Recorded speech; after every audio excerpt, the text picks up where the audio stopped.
Hi friends, నేను విజయ్ని. ఎక్కడికి అని మీరు అందరూ అనుకుంటున్నారు కదా. ఫైనల్గా ఏంటంటే ఫస్ట్ మేము 24th బయలుదేరాం. సో 25th కేదార్నాథ్ అయితే వచ్చాం. కేదార్నాథ్. సో వచ్చిన తర్వాత ఏమో ఇక్కడ ఆపేశారు, వెళ్ళడానికి లేదు. సో అంత దూరం వెళ్ళి మళ్ళీ దర్శనం అవ్వలేదంటే అదిష్టం ఉండాలని చెప్పి అంటారు కదా. మా ఫ్యామిలీ సైడ్ అయితే పూర్వకాలం మనుషులు.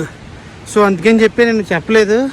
సో ఈ మధ్యలో అయితే ఒక టూర్ కూడా కంప్లీట్ అయింది.